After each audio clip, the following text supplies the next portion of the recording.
For years, bringing the Montreal Expos back has been dismissed as wishful thinking, unrealistic, too expensive, politically complicated.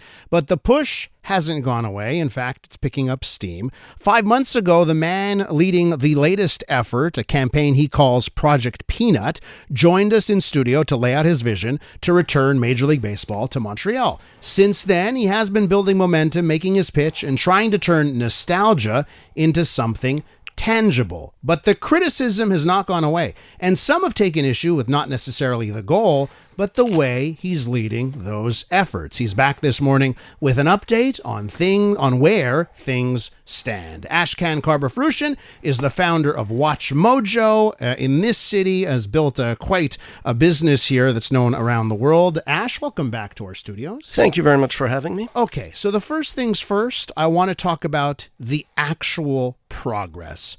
5 months ago, you start off and you say, hey, I want to do this. And then you actually have to get it done. And everyone throws that, well, there's no money. How are you going to do this? You got to get a stadium. So 5 months later, what is the tangible progress that you've had? Sure. So let's not bury the lead. If today MLB said the process is starting, submit your bids, the Peanut Project would be able to submit a financially compliant bid to, bring the baseball team back to Montreal. Okay, so that means you have found lots and lots of money because we're talking billions of dollars. San Diego Padres just got sold for $3.9 billion. So how'd you get to that state? Well, I mean, look, if you saw like Billy Bean Moneyball or followed Theo Epstein and what he did, everybody kind of like comes along at a time and then they look at a problem and they realize to solve it, you need like a different playbook. So in 2026, sports ownership is not actually just one billionaire writing a check and it's a toy or something. It's a formula. So you do need an anchor, which is like a high net worth individual or a couple or a family office that usually already owns a sports team. Yeah. And then you do have private equity funds, which can fund up to 30% of a franchise, but up to 100 of stadium adjacent infrastructure. So what I did is I expanded the strike zone. I started off looking at local high net worth individuals and family offices. Then I looked at global ones. I looked at investors. I looked at construction types. I looked at sports owners, yada, yada. And I would say we have a couple to a handful of anchors. And there's oversubscribed amount of private equity. You have any of them that are local? So some are local, some are national, and one is local or national. And to be honest with you, I discussed it. Ultimately, this became a packaging. You actually, props to you. You told me about the battery. So we created the concept of the 4C, as in the creative, cultural, commercial campus. The battery is what they do in Atlanta with their baseball team. Yeah, and it's this whole 365-day ecosystem. And so it was a packaging, sequencing, and matchmaking exercise. So right now we're in the matchmaking because not all the anchor investors are, they're mutually exclusive. One of them just wants to do it himself. He's a construction guy, let's say. The other one, I don't want to get into because, people ask me for confidentiality. I would rather if it started today because the anchors would want to start when MLB says go. Private equity is always there. Private equity, I literally got over close to $10 billion worth of LOIs and letters of intent and verbal expressions. But it's the timing. Not everybody is going to start at the same time. So Ash, listen, as you know, I run the Expos Twitter, right? So I'm always able to send a tweet out that's in favor of the Expos. Anyone who listens to the show for the last 8 years knows that I want the Expos to come back. Here's some of the other stuff that I've seen in the last 5 months where I go, sometimes it's frustrating for me because I'm just on Team Expos. And I want the whole Expos family to be one big happy family. But I've seen a lot of pushback and fighting and people send me messages about you. And I'm like, I just like everyone. I love You're like me. I get along usually with everyone in my day job. But anyway. Okay. But on this one, it seems like there have been, I don't want to say fights have been picked. I don't want to say that. No. But there's been conflict between people that I think everyone should be getting along. Like, for instance, our good friends across the way here, TSN 690, the sports radio station. Yeah. Seems like you got a fight going on with the one sports radio station. But that's not fair. That's not fair. And I don't want to get into it, but that's really not fair. It's not like I start fights. Let's actually zoom out for a second. So I do think that whereas, first of all, I get along with everybody in my day job. I think Montreal, there are two sides. First of all, aside of baseball and expos, I think there is a cohort in Montreal that looks at it as the best years were behind us and potholes and taxes and cold and all this defeatist outlook. And that's fine. That's, as an entrepreneur, the glass is always half full. And then there's this other side that views as it's the greatest city in the world and our best years are ahead of us. So I've decided of late to just focus on the second cohort. Now, two, I do think that when it comes to Montreal, I'm an empathetic person. I get it. 2004, lots of trauma. The split season sister city thing kind of burnt some people. So they don't. That was the last for our listeners. That was the. It came close, but it was a failed attempt to bring the Expos. Yeah, because that would not work in the eyes of MLB. It would be a failure. Now, the point is, I do, with a bit of a recul, realize that, yes, because of that, that's why a lot of people are on the sidelines and don't want to get involved. It's probably nothing personal. These people don't know me, so it's fine. Now, third, in Canada, it's a bit more of a deference kind of mindset. In America, which is my main network, it's more meritocracy. Yeah. I don't want to say Montreal's psychophantic, but it is a bit more psychophantic, right? Like Okay, but just on that goes to like where I've seen you, and again, maybe it's because we should just never take X or Twitter. Exactly. Like, it's not the real world. That's the key. So should we not take those tweets of yours seriously? When you go after, like, the business class of Quebec, you've gone after them. No, but hold on. Yeah. You have to understand one thing. Yeah. I am not acting as a principal, meaning like the investor who's the billionaire, like Jim Balsillie, who thinks he's God's gift to life. It's the opposite. I'm acting as an agent. I'm a teacher. I'm a journalist myself. I'm a writer. I'm an entrepreneur. So yes, I'm a catalyst and an instigator. And I'm ultimately going up to people that spend a lot of time criticizing those around them, including myself. So my rule at WatchMojo is very simple.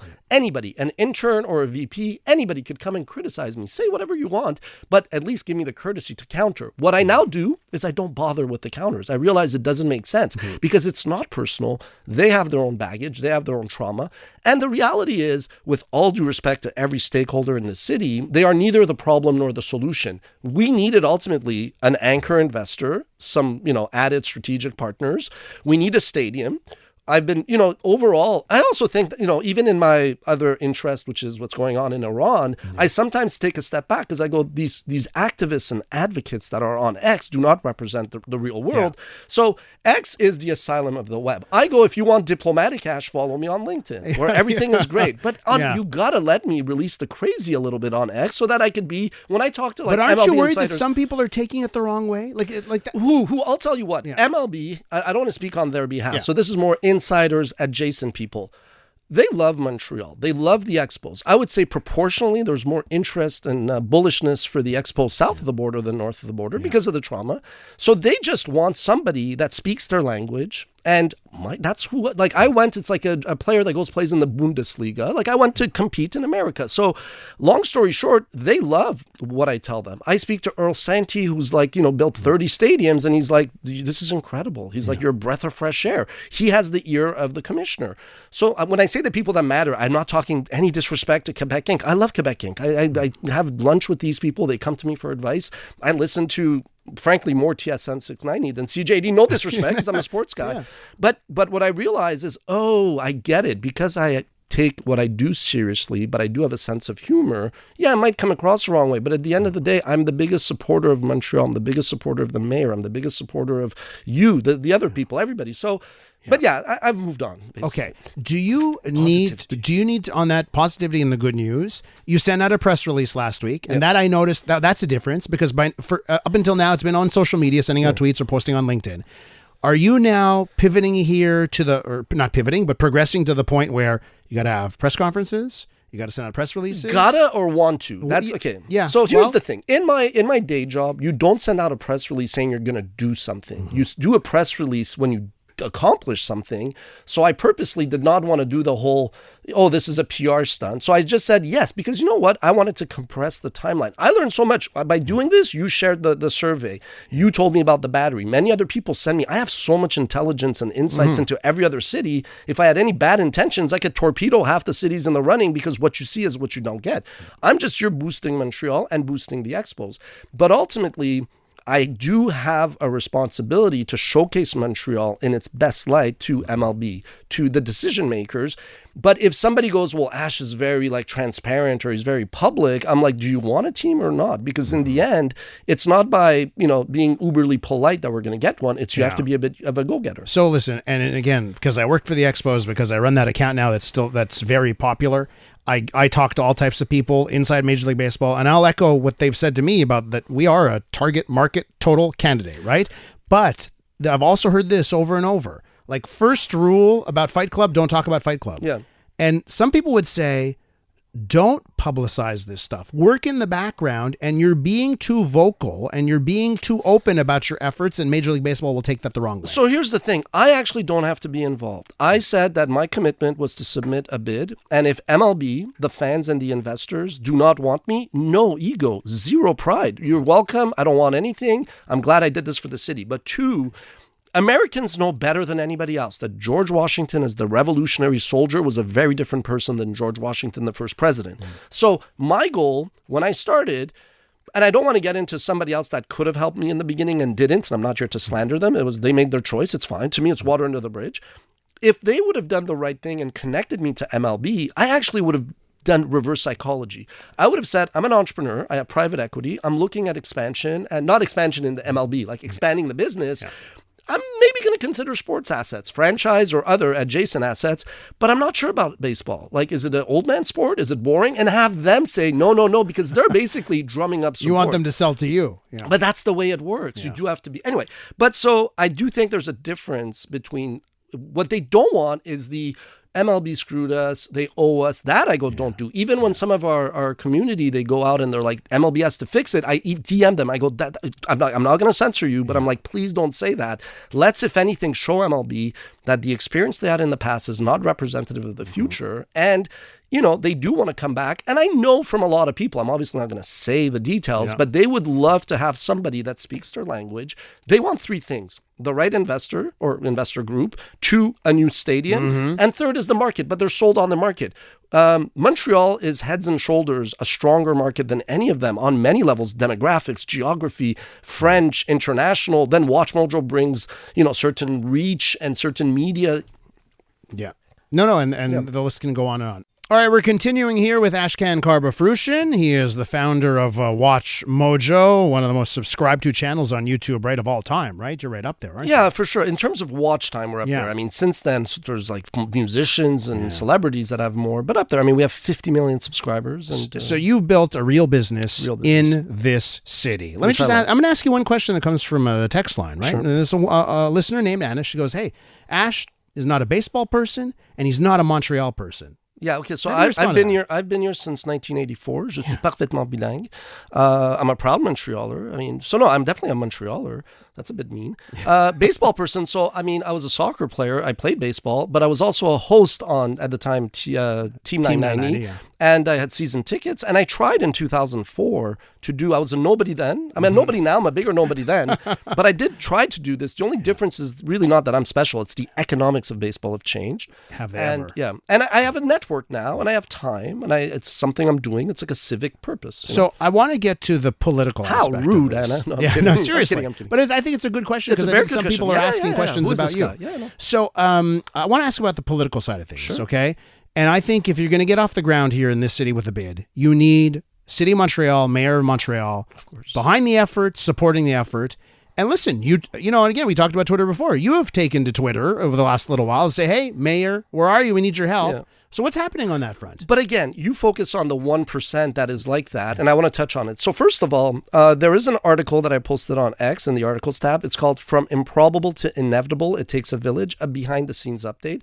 I would rather, if anybody's interested, to read that, because it's kind of purposely like a statement. Now, I am the biggest fan of Montreal and the mayor, but I also am a very empathetic person. I'm also a consensus builder. So what happened really was, early on when this started, I got a lot of like city councilors and people close to the mayor, but I'm not, general comment, like different levels, who all were like, we're rooting for you, go for it. And I was like, okay, cool.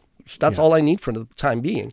Occasionally, I would get some people who may not even know the process or know that there's no taxpayer money that we're seeking, and we're creating jobs, foreign investment, we're going to boost tourism. I actually want to address certain issues like homelessness as well.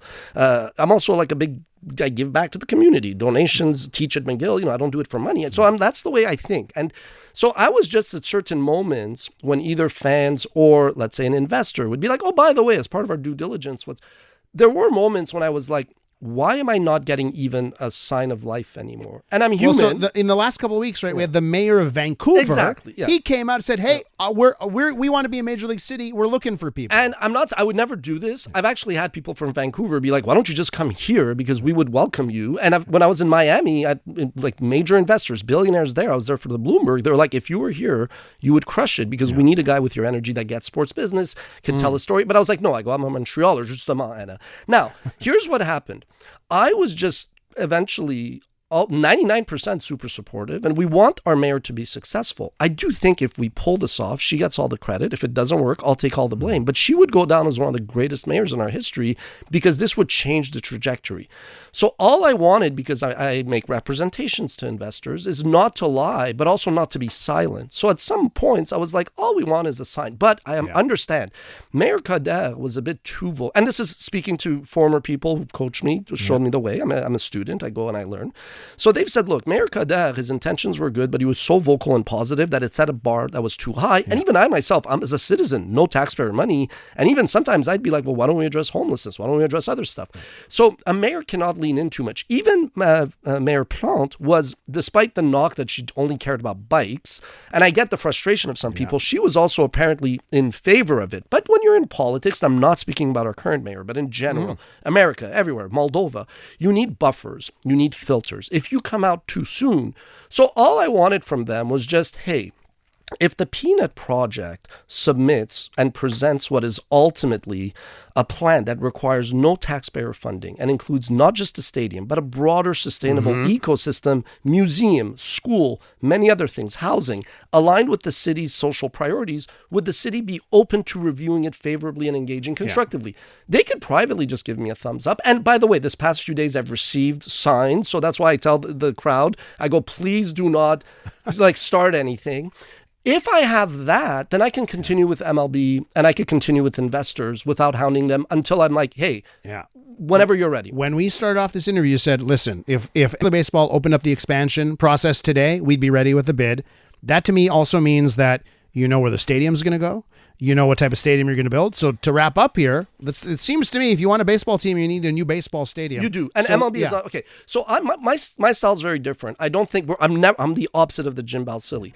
I don't think I'm God's gift to anything. Trust me, it's the opposite. What I would actually do is I would say, look, these are 5 sites and 5 stadium models in 5 different areas. I could tell you transparently what my favorite is, but we don't want to come and pick a fight with a local community that does not see the benefits and does not welcome it. So could you, whether it's counselors, whether it's politicians, whether it's members of society, because I'm actually very left of center when it comes to social stuff. People assume people assume things. This person thought I was even Canadian. So I would really want the local, the hyper local stakeholders to welcome this, so we don't waste time and alienate people. That's actually the real me. I'm a very much diplomatic person, but my preference is very clear. But it's so what? I might want to go to Mars tomorrow. Doesn't mean I will.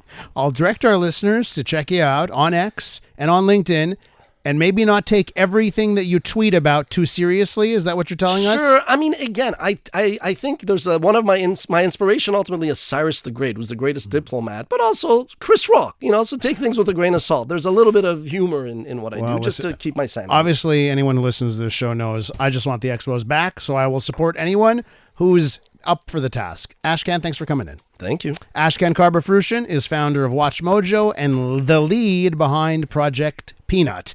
Canadian women are looking for more out of themselves, their businesses, their elected leaders, and the world around them. And that's why we're thrilled to introduce the Honest Talk podcast. I'm Jennifer Stewart. And I'm Catherine Clark. And in this podcast, we interview Canada's most inspiring women. Entrepreneurs, artists, athletes, politicians, and newsmakers, all at different stages of their journey. So if you're looking to connect, then we hope you'll join us. Listen to the Honest Talk podcast on iHeartRadio or wherever you listen to your podcasts.